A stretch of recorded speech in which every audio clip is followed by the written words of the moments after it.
Nós somos a primeira igreja batista em Itapevi. Que a mensagem a seguir possa abençoar sua vida. Eu vou tentar responder essa pergunta a partir de um texto do Antigo Testamento, Levítico. Como eu disse, o texto não fala do nascimento de Jesus. Levítico, se você quiser me acompanhar, capítulo 10. Mas o texto que nós vamos ler, ele fala sobre culto a Deus. Esse texto ele fala sobre como nós devemos cultuar a Deus. Então, o que eu vou fazer, na verdade, eu quero que vocês entendam, eu vou falar do texto, naquilo que o texto realmente traz e ensina, e depois eu vou aplicar isto para a festa de Natal. Amém? Então, nós vamos apenas aplicar isso como um culto à festa de Natal. Mas, em vez de eu começar dizendo o que é, ou como deve ser a festa de Natal agradável a Deus, eu vou começar pela parte negativa, tá? Quando que a festa de Natal se torna desagradável a Deus? Ou, fazendo a pergunta de outra forma, quando que a comemoração do nascimento de Jesus deixa de ser um culto a Deus? E eu vou responder então essa primeira pergunta. Quando o Natal ou a comemoração do nascimento de Jesus se torna desagradável a Deus? Quando Jesus não é o único caminho. Quando Jesus deixa de ser o único caminho a Deus, o único mediador a Deus. Levítico capítulo 10, verso 1 e 2. Eu quero convidar você a ler comigo este texto. Nós temos ele aí para ser projetado. Diz assim: Nadab e Abiú, filhos de Arão, pegaram cada um o seu incensário, nos quais acenderam fogo, acrescentaram incenso e trouxeram fogo profano perante o Senhor, sem que tivessem sido autorizados. Então saiu fogo da presença do Senhor e os consumiu. Morreram perante o Senhor. Levítico, capítulo 10, verso 1 ao 2. Esse foi um dia trágico para a família de Arão.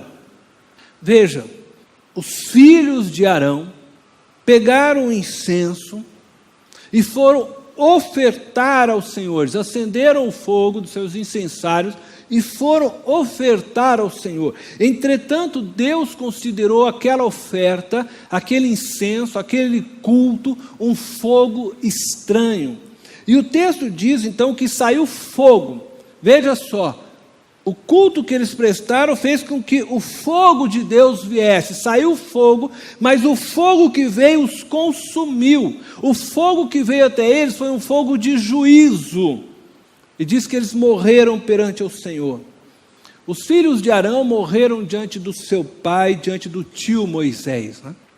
Aquilo que era para ser um culto agradável, aquilo que era para terminar com a manifestação da glória de Deus, assim como havia terminado o culto de Levítico capítulo 9, depois nós vamos olhar, o culto de Levítico capítulo 9, os filhos de Arão ofereceram a Deus altar, incensário, e o que aconteceu? O fogo de Deus veio e a glória de Deus se manifestou. E agora eles pensaram que ia acontecer a mesma coisa. Eles queriam mais uma vez ver a manifestação de Deus e a glória de Deus, e acenderam seus incensários. Entretanto, Deus rejeita agora aquele culto que eles prestaram. Que coisa, né? Eles fizeram o que estavam acostumados a fazer. Eles repetiram algo, imaginando que teriam dessa forma a manifestação da glória de Deus como anteriormente. Mas as coisas não fluíram da mesma forma. E o que tornou o fogo apresentado por Nadab e Abiú profano? O que fez com que a oferta deles, o culto que eles prestassem, fosse diferente do culto de Levítico 9, ao ponto de Deus rejeitar aquele culto? A resposta está ali grifado no nosso texto, né, em azul. Sem que tivessem sido autorizados. Eles desejaram oferecer a Deus um culto mas eles fizeram sem passar pelo ritual da purificação.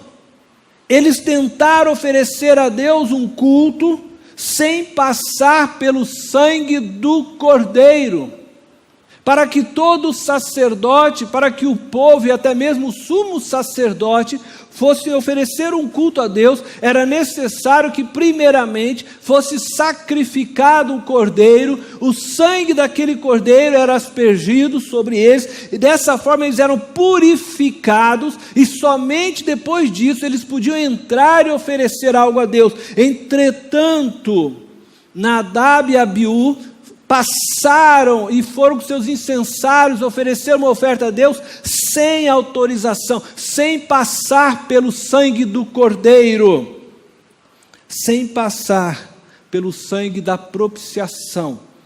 Isso significa que nenhum culto é aceitável diante de Deus sem que passe pelo sangue do Cordeiro.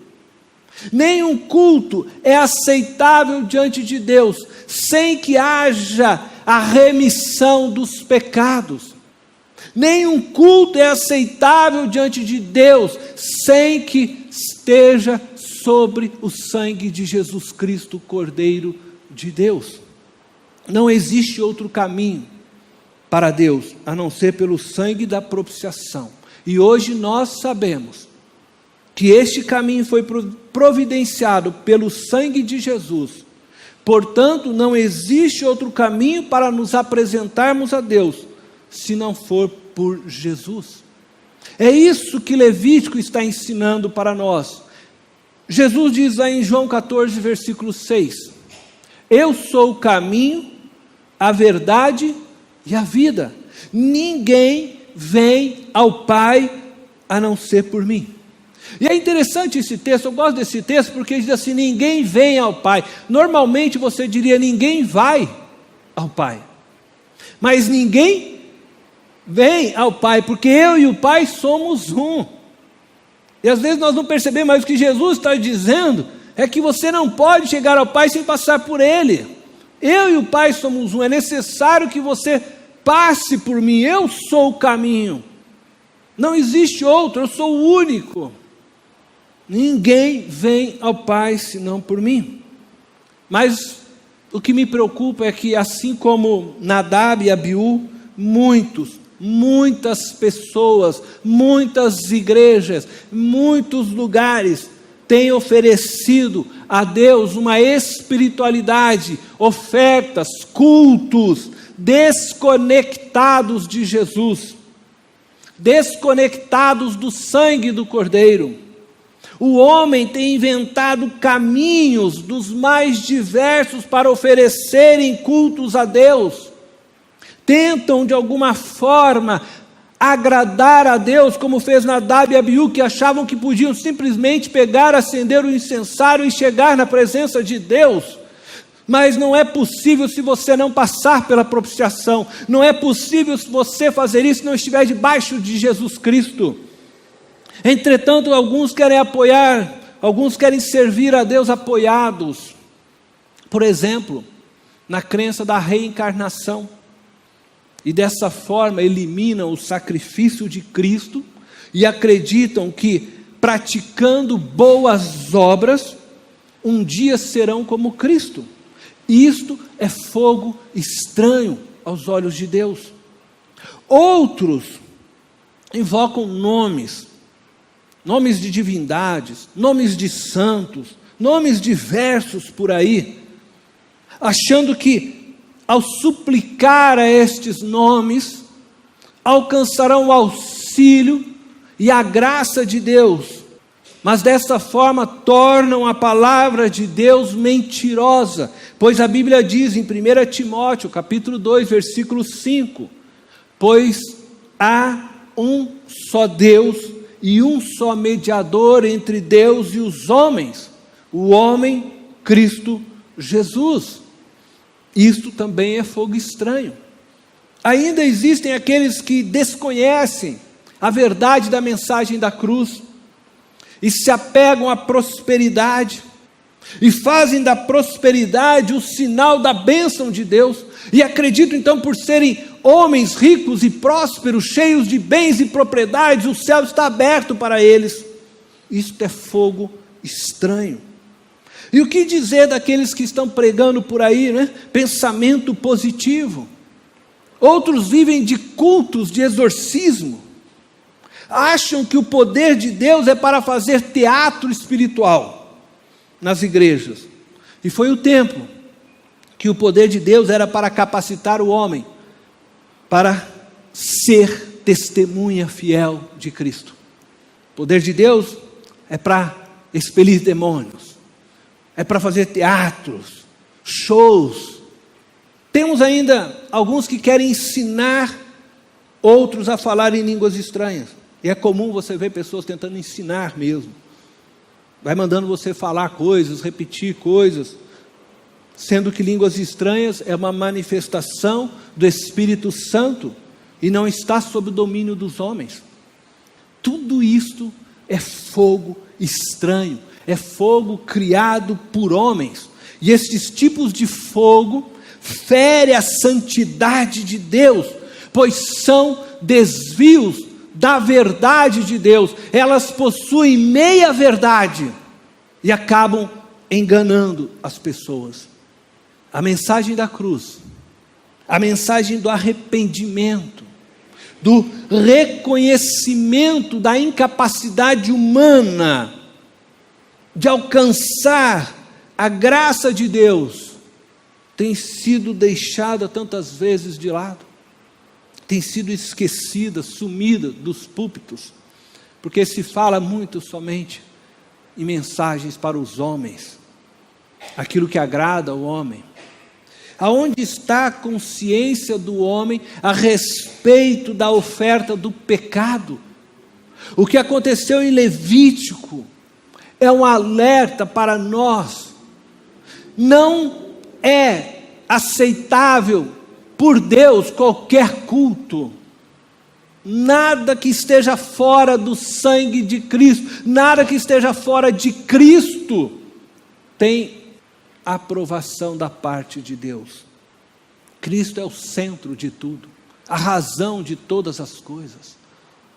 Onde está a cruz de Cristo em nossas vidas? Onde está a cruz de Cristo na nossa história, nas igrejas? Sabe que talvez nós que por muitos anos lutamos de uma certa forma contra o catolicismo e que acabamos nesse olhar de tentar purificar e sermos uma igreja, talvez vamos dizer assim, melhor que os católicos, nós tiramos a cruz, nós tiramos as imagens da cruz de nossos templos, mas sem perceber, no fundo também tiramos a imagem da cruz e tiramos a cruz das nossas mensagens, tiramos a cruz da nossa vida. O fogo produzido por homens não tem validade diante de Deus, não é aceitável por Deus. Pelo contrário, como nós vimos com Nadab e Abiú, o fogo que o homem traz para Deus, fora de Cristo, traz o juízo de Deus. Nadab e Abiú, por não terem passado pelo sangue do Cordeiro, por não ter feito a propiciação, foram queimados diante de Deus, consumidos pelo fogo da presença de Deus. Deus só aceita como oferta aquilo que passa pelo sacrifício de Jesus, aquilo que é produzido por Cristo em nós e através de nós. Fora de Cristo, tudo que fazemos não tem validade, não tem autenticidade diante de Deus. O que fazemos sem o selo do Espírito Santo é palha, acende o fogo do juízo sobre nós, e a palha será consumida inteira, nada restará. E aí eu quero trazer isso para o Natal. O Natal inventado pelos homens, o Natal do Papai Noel, o Natal comercial, não tem validade para Deus, é fogo estranho. Sabe, esse Natal, teatro de homens, onde a figura do Papai Noel é o centro do Natal, isso é fogo estranho. este Natal de homens, de luzes piscantes, maravilhoso, bonito, mas que tira Jesus da história e do centro, é fogo estranho. Não conduz homens aos céus e acende a ira e o juízo de Deus sobre os homens. Bom, dito isto, eu queria falar um pouco daquilo que não é agradável, uma festa de Natal, aonde Jesus não é o centro da história, aonde o sangue do Cordeiro não está presente, não é agradável, não é aceito diante de Deus. Portanto, eu quero falar para vocês do que é agradável, o Natal que é agradável a Deus, o Natal que se comemora o nascimento do Messias, que é agradável a Deus. E esse Natal, para ser agradável a Deus, ele começa primeiramente quando não provém de rituais humanos. O Natal agradável a Deus não é produzido pelos homens. Levítico capítulo 9, verso 6, se você depois puder, leia Levítico capítulo 9 inteiro na sua casa, porque eu vou apenas ler aqui eu vou ler apenas alguns versos, mas se você puder, leia ele todo, para que você venha compreender plenamente o símbolo e os significados de todo aquele ritual que era feito, porque ali está como o culto deveria ser prestado a Deus. Bom, Levítico 9:6 diz assim: disse-lhe Moisés, foi isso que o Senhor ordenou que façam. Veja, o Senhor ordenou que façam, para que a glória do Senhor apareça a vocês. Bom, daí, o que Moisés vai falar? Depois vocês vão ler todo esse texto. Moisés vai começar a descrever aquilo que deveria ser feito para que o culto se tornasse aceitável diante de Deus. Isto é, primeiro, o sumo sacerdote tinha que ir lá sacrificar o cordeiro, e aí então ele se purificava, antes de qualquer coisa, ele purificava a si mesmo. Depois dele ter purificado a si, ter imolado, ter queimado aquele animal, pegava-se um novo animal, sacrificava aquele novo animal, e ele purificava agora os seus filhos, os sacerdotes. Depois de ter purificado o sacerdote, sacrificava-se outro animal pelo povo, e aí então fazia a purificação de todo o povo. Então havia um processo, e é isso que Moisés está se referindo. Ele está dizendo, foi isso que o Senhor ordenou que façam para que a glória do Senhor apareça a vocês. E o que eu quero destacar é que isso vem do Senhor. Não existe nada que o homem possa fazer para que a graça de Deus lhe seja favorável.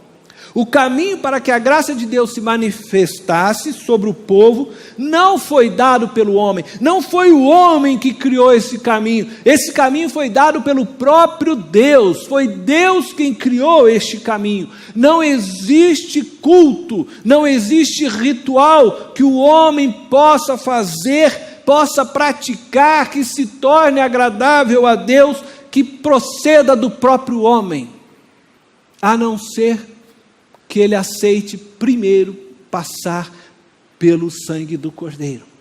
Então, para que o homem pudesse entrar na presença de Deus, para que ele pudesse oferecer qualquer coisa na presença de Deus, ele precisava primeiro ser purificado pelo sangue do Cordeiro.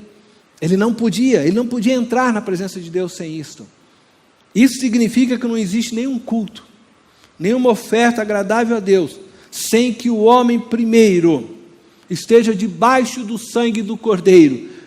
E dessa forma nós entendemos debaixo do sangue de Jesus Cristo, conforme nós podemos ver em 1 Pedro capítulo 1, versos 18 e 19. 1 Pedro 1, verso 18 diz assim: pois vocês sabem que não foi por meio de coisas perecíveis, como prata ou ouro, que vocês foram redimidos. Nós não fomos redimidos por prata ou ouro. É isso que Pedro está dizendo, da sua maneira vazia de viver, que lhes foi transmitida por seus antepassados. O pecado que veio sobre nós, o vazio que o pecado produziu em nós, já veio dos nossos antepassados. Ele está se referindo desde Adão. Mas ele diz, mas pelo precioso sangue de Cristo, como de um cordeiro sem mancha e sem defeito. O sangue de Cristo. A verdade é que nosso culto, ele é falho. A nossa adoração é muitas vezes vazia de espiritualidade. pois não é acompanhada de uma prática de adoração na vida, de segunda até a sexta-feira. Nós, muitas vezes, nos sentamos aqui, nós prestamos aqui talvez o nosso melhor até para Deus. Entretanto, quando nós saímos daqui, nós fazemos coisas, nós pensamos coisas, nós praticamos coisas que acabam desabonando nossas vidas diante de Deus, porque somos pecadores, somos falhos. Às vezes você não quer pensar coisas, mas quando você vê, já pensou, não é assim?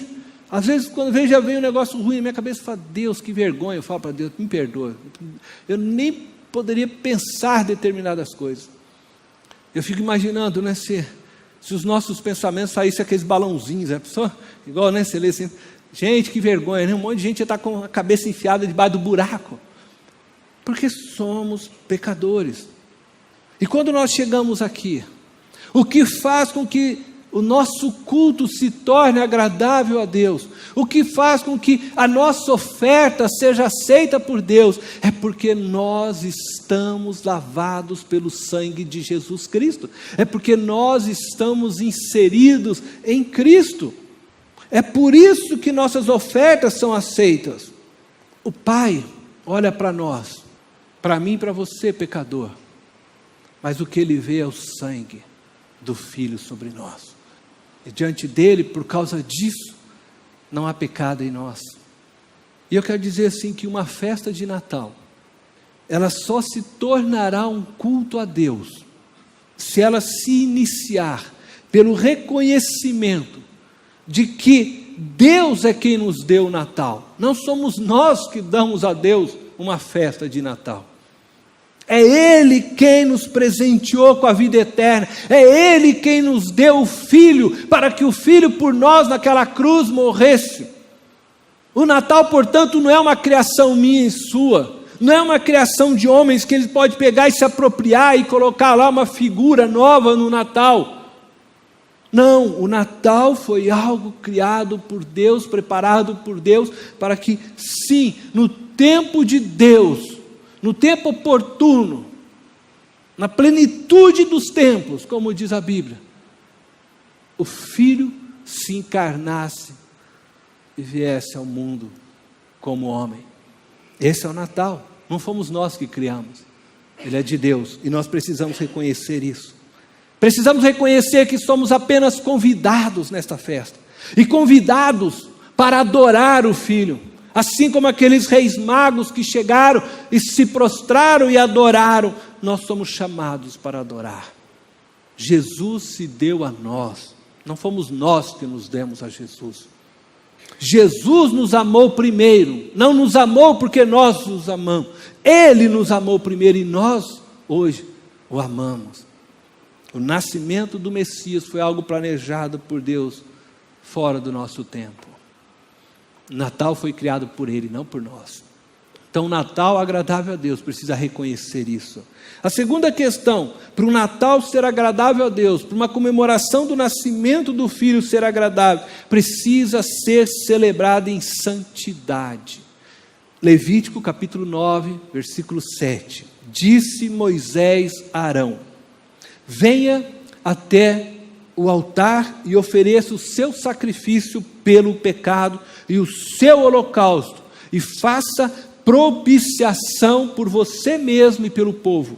Ofereça o sacrifício pelo povo e faça propiciação por ele, conforme o Senhor ordenou.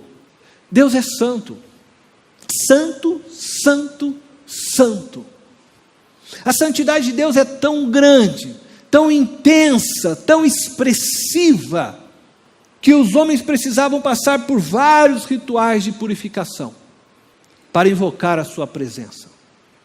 Era necessário Arão se purificar primeiro como sumo sacerdote, como eu disse, era necessário os filhos de Arão se purificar, era necessário que o povo se purificasse, e não somente isso, existiam regras para cortar o animal, a maneira que o animal deveria ser feito, cortado, a maneira como deveria ser queimado, o que queimar, o que comer, que tipo de animal oferecer, tudo, porque Deus é santo, santo, santo. É isso que Deus queria ensinar com todas essas regras, que a sua santidade é inalcançável para nós. Para nós, homens, nós nunca vamos conseguir ser santos como Deus.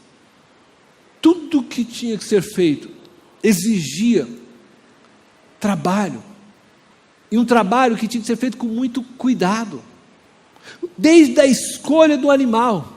Não podia se escolher qualquer animal, precisava começar com isso, cuidando do tipo do animal que se escolher.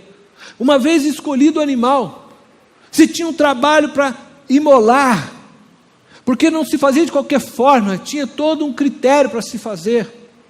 Uma vez que você imolava aquele animal, você tinha que agora pegar o sangue, colocar nas pontas do altar.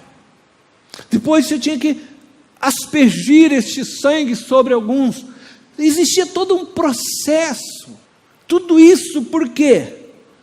Porque quando você entra num culto a Deus, você tem que se engajar plenamente naquilo que você está fazendo. Você não pode vir e adorar a Deus meio cá, meio lá.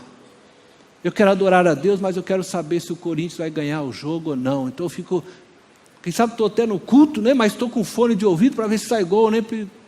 Ou eu estou com Deus ou não estou com Deus. Com Deus não se faz meia coisa. Com Deus não tem isso. E eles precisavam estar muito atentos, porque se eles fizessem as coisas erradas, o fogo de Deus descia sobre eles. E hoje nós meio que, vivemos na graça, estou coberto pelo sangue de Cristo e tal, e aí eu acho que eu posso brincar com Deus, como se Deus não fosse esse Deus santo. Nós só não somos consumidos porque o sangue de Cristo hoje está sobre nós, mas nós não somos melhores que aqueles homens no passado, e nós precisamos melhorar e fazermos melhor cada vez mais para Deus. Toda a culpa precisava ser redimida, ninguém podia entrar na presença de Deus com culpa, toda a culpa precisava ser redimida, era necessário o reconhecimento de todo o povo, da sua incapacidade de alcançar tamanha santidade e perfeição, era necessário o reconhecimento de que precisavam se esconder debaixo do sangue do Cordeiro, como nós hoje precisamos compreender isso. Todo o nosso culto nós só podemos prestar debaixo do sangue do Cordeiro. E Paulo diz que nós podemos entrar sim com ousadia na presença de Deus por causa do sangue do Cordeiro. Eu não preciso ter medo, eu posso entrar com ousadia, as portas já estão abertas para nós, mas eu preciso entrar com reverência, não com medo, mas consciente de que eu não sou merecedor de tamanha graça. Embora me foi dada essa graça, eu não sou merecedor, e eu entro sim com reverência diante daquele que é santo, santo, santo. Mas às vezes parece que nós brincamos com o culto a Deus. Nenhum ser humano podia naquele tempo se apresentar a Deus sem a santificação, sem passar por aquele processo, sem se separar, sem se engajar naquele momento de culto. Da mesma forma, hoje, nenhum ser humano pode se apresentar a Deus sem passar pela cruz, sem se engajar com Cristo na sua morte, sem reconhecer que é imperfeito e que precisa, sim, da graça de Deus. Ninguém chega a Deus e permanece vivo, se não se esconder debaixo do sangue do Cordeiro. O juízo de Deus hoje, ele não é como naquele tempo, instantâneo, mas chegará o dia em que nós seremos julgados diante dele, estaremos face a face, e precisamos reconhecer que somos pecadores, e imerecedores da bênção de Deus, conforme descreve Paulo em Romanos 3:23, pois todos pecaram e estão destituídos da glória de Deus. A bênção de Deus chega a nós, não pelo que nós somos ou pelo que nós fazemos, mas pelo que Jesus é e pelo que Ele fez por nós. Jesus nos justificou e nos tornou santos aos olhos do Pai Celestial. Romanos 3:24 diz assim: sendo justificados gratuitamente por sua graça. Fomos justificados gratuitamente. Deus se entregou, Cristo se entregou voluntariamente, não cobrou nada. Graça de Deus, bondade, misericórdia, a favor de Deus para nós. Uma festa de Natal só será aceita por Deus se ela for celebrada em santidade. E eu não estou falando aqui da festa não ter bebida alcoólica, porque não é isso santidade para Deus. Eu não estou falando aqui de ouvir músicas, eu vou pôr entre aspas, tá? Seculares, mundanas, como você queira chamar. Não é isto. Assim também como uma festa para Deus não é significativamente santa, porque se lê a Bíblia na festa. Tem gente que acha, né, porque leu a Bíblia, pronto, a festa é santa. Não é também por causa disto. Ou porque colocou música gospel, né? Não é isso que faz uma festa santa. O que eu estou dizendo é que a festa de Natal só será aceita por Deus como um ato de adoração se de fato Cristo nasceu em você. Isso implica o reconhecimento de que você é incapaz de chegar a Deus e aceitar o caminho que Ele, Deus, providenciou através do sacrifício de seu próprio Filho, Jesus Cristo. E por meio deste caminho, e o único caminho existente para Deus, você é justificado, santificado, purificado pelo próprio Deus para Deus. E por fim, eu quero terminar dizendo que uma festa de Natal agradável a Deus manifesta a glória de Deus. Veja o que diz Levítico, capítulo 9, versos 22 ao verso 24. Depois, Arão ergueu as mãos, depois de ter feito os sacrifícios, é isso que eles querem dizer, tá? Depois Arão ergueu as mãos em direção ao povo e o abençoou. E tendo oferecido o sacrifício pelo pecado, o holocausto, o sacrifício de comunhão, desceu. Ele estava junto com Moisés, no local mais alto, lá no monte, e eles desceram. E assim Moisés e Arão entraram na tenda do encontro. Quando saíram, abençoaram o povo, e a glória do Senhor apareceu a todo o povo. Saiu fogo da presença do Senhor e consumiu o holocausto e as porções de gordura sobre o altar. E quando todo o povo viu isso, gritou de alegria e prostrou-se rosto em terra. Amém, glória a Deus, amém. Veja só, mais uma vez nós vemos o fogo saiu da presença do Senhor. Mas no primeiro caso que nós vemos, o fogo saiu da presença do Senhor e consumiu, não a oferta, consumiu os ofertantes. Porque o que eles fizeram foi fora do sangue do Cordeiro. Aquilo foi oferta inaceitável. Entretanto, neste texto agora, nós vemos que o fogo sai da presença do Senhor e consumiu o holocausto e as porções de gordura sobre o altar. E diz que a glória do Senhor apareceu sobre todo o povo, de tal forma que todo o povo se prostrou, todo o povo se alegrou. É isso que Deus deseja neste Natal, que todos nós possamos ofertar uma oferta que seja verdadeiramente agradável, que esteja debaixo da cobertura de Cristo, de forma que a glória do Senhor venha sobre sua casa, sobre sua família, se manifeste trazendo alegria e paz. Amém? O fogo de Deus se manifestou neste local como sinal de validação do culto prestado a Ele. Diferente do outro, como um juízo, esse fogo veio validando aquele culto, porque aquilo trouxe para Deus alegria. Que coisa maravilhosa. E isso só foi possível porque foi realizado debaixo da orientação de Deus, debaixo do sangue do Cordeiro. E aí a bênção fluiu. O Pentecostes, ele só veio ao povo depois que o Cordeiro de Deus morreu na cruz. O Pentecostes sobre a vida, sobre a minha vida, sobre a sua vida, ele só vem quando nós passamos pela cruz.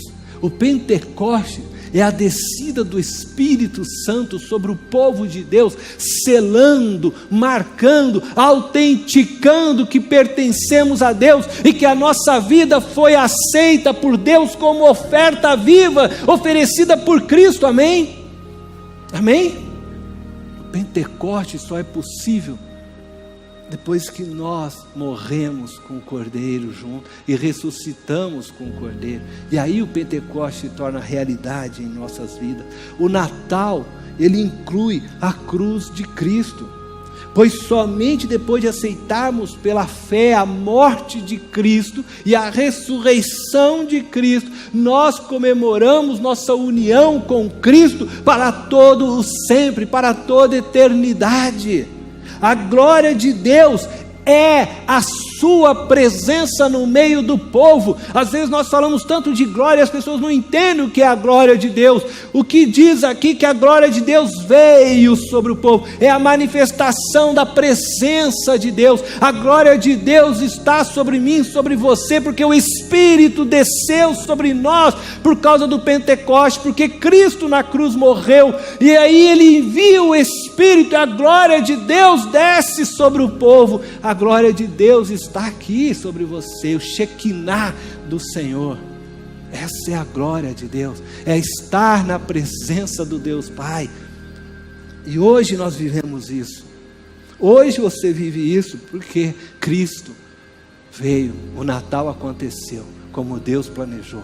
Cristo veio, Cristo morreu. Hoje podemos nos alegrar.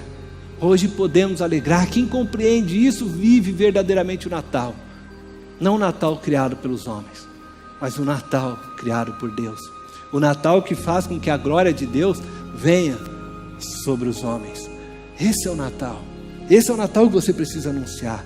E aquele que recebe a Jesus, aquele que crê em Cristo Jesus, verá a manifestação da glória de Deus. O fogo de Deus virá para autenticar a presença de Deus na sua vida.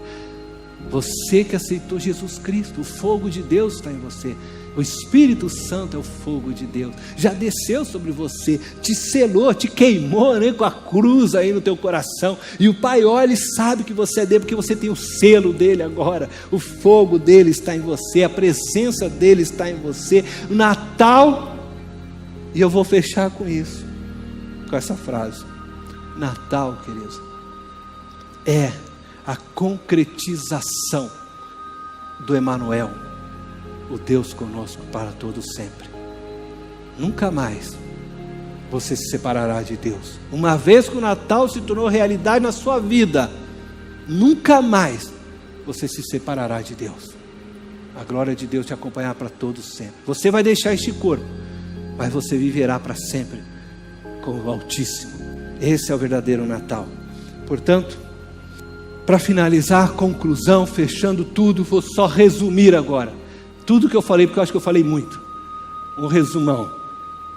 Lembre-se, neste Natal, para que você celebre uma festa agradável a Deus, o Natal que você vai celebrar, lembre-se, não provém de rituais humanos. Foi Deus que te deu o Natal. Foi Deus que veio para o mundo. Foi Deus que nasceu, morreu, ressuscitou por você. Foi Deus que fez a história. Vem celebrar, vem adorar este Deus.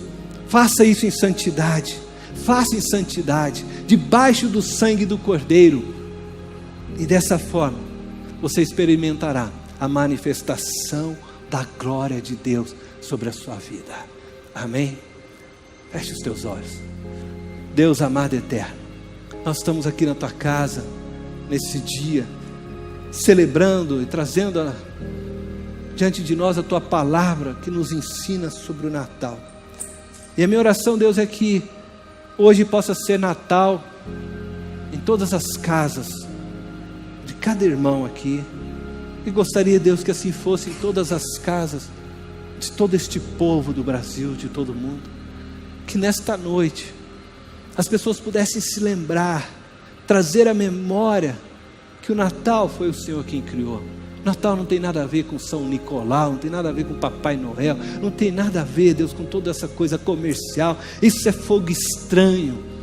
Mas que o Natal que vem do Senhor é o Natal que traz salvação ao homem, que faz com que a sua glória se manifeste sobre a vida do homem, que a tua presença se torne realidade. E a minha oração é que hoje, Senhor, se há pessoas, a nossos familiares, de cada um que aqui está, que ainda não sabe o que é o verdadeiro Natal, que nesta noite eles possam ter este encontro de Natal, que nesta noite o Senhor possa, Senhor, ser uma realidade na vida destes nossos entes queridos que não te conhecem, que o Senhor possa proporcionar a nós uma oportunidade na noite de Natal, de falarmos da tua graça, do teu amor, da tua bondade, da tua santidade, Senhor, que nós possamos falar da tua mensagem nesta noite de Natal. Coloca sobre nós a coragem, as palavras com sabedoria. Sim, Deus, obrigado, porque no fim de tudo isso nós celebramos com grande alegria, sabemos que o Senhor habita em nós, que o Senhor derramou sobre nós o teu Pentecoste, o teu fogo, o selo do Espírito, e pertencemos ao Senhor. Obrigado por receber nossos cultos, ainda que imperfeitos que são, porque nossas vidas são imperfeitas, mas ainda assim, Senhor, tem recebido através de Cristo as nossas ofertas. Muito obrigado, Deus. Obrigado por esse dia. Obrigado, Senhor, pelo culto que teremos nesta noite, pela cantata. O Senhor possa derramar bênção sobre a mensagem que a cantata vai trazer também nesta noite. Em nome de Jesus. Em teu nome oramos, Senhor, agradecido. Amém. Esta foi mais uma mensagem especial da Primeira Igreja Batista em Itapevi. Que Deus te abençoe.